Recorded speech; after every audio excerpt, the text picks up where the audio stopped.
নিগমন করো হে এখনো নগর শেখর যথা।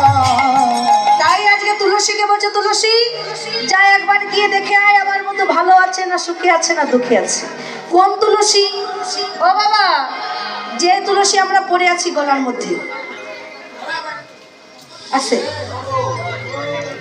এই আমার গলায় যে তুলসীর মালাটা দেখছেন, এই যে মালাটি বড়, এটাও কিন্তু পিওর তুলসী। হ্যাঁ, আপনাদের বাংলাদেশেরই একজন ভক্ত আমাকে এটা উপহার দিয়েছে। হ্যাঁ, অনেক ভালোবেসে এই নিজ হাতে তুলসীর কাঠ জোগাড় করে সেই নিজ হাতে তৈরি করে এই তুলসীর মালাটা আমাকে দিয়েছে। তাই এই তুলসী কিন্তু আমাদের সবারই, হিন্দু সনাতন ধর্মের মানুষের, আমাদের এটা আমরা যে সনাতন ধর্মের মানুষ, এই একমাত্র চিহ্ন হচ্ছে আমাদের গলায় তুলসী কাঠের মালা। তাই তো বাবা? তা সবাই করেছি তো, অনেক মায়েদের গলায় কিন্তু দেখতে পাচ্ছি না তুলসী। অনেক মায়েরা, অনেক বাবারা কিন্তু গলায় তুলসীর মালা পরেন নাই।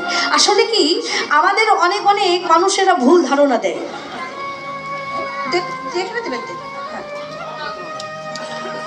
এক বাবা আমাকে বস্ত্র এবং গীতা, তিলক, ধূপকাঠি দান করেছে।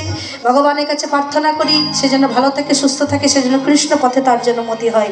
হৃদয় গৌরব আনন্দে। আসলে আমাদেরকে অনেক মানুষ ভুল ধারণা দেয়। কি ধারণা?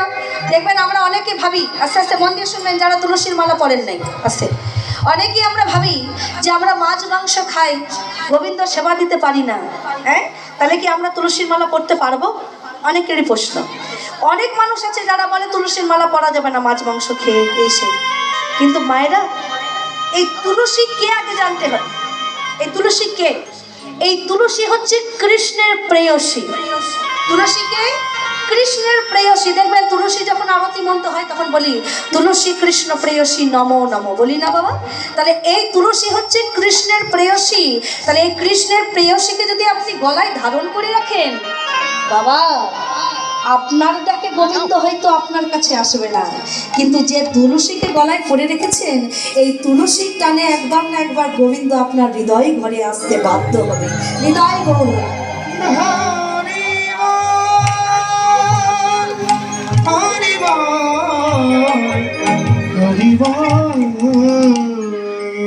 যে যে রাধে রাধে। তাই এই তুলসীকে যারাই পড়ে থাকবেন গোবিন্দ আপনার কাছে আসবেই। আর এই তুলসীর কৃপা পেলে সাধুগুরু বৈষ্ণবের কৃপা হবে। তাই যারা তুলসীর মালা পড়েন নাই অবশ্যই পড়বেন। তাই রাজা রানী তুলসীকে বলল, তুলসী যা এক্ষুনি গিয়ে তুই আমার দেখে আয় আমার বধূ ভালো আছে না সুখে আছে। তাই রাজা রানীর কথা মতো তুলসী বলছে, আয় রাধে। তা শুনেছি গোবিন্দ দর্শনে যেতে গেলে খালি হাতে যেতে নাই। তাই তুলসীকে একটা বিনা সুতার মালা দিয়েছি, এক হাতে কর্পূর তাম্বুল দিয়েছে। সবাটি কেমন হয়েছে?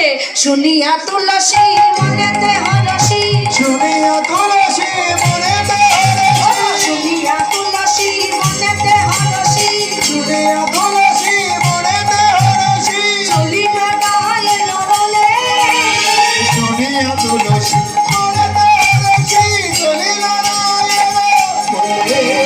কর্পূর তাম্বুল লয়ে ফুল হার মিলিল সারসি গুরে। কর্পূর তাম্বুল লয়ে ফুল হার চলিল সারসি গুরে।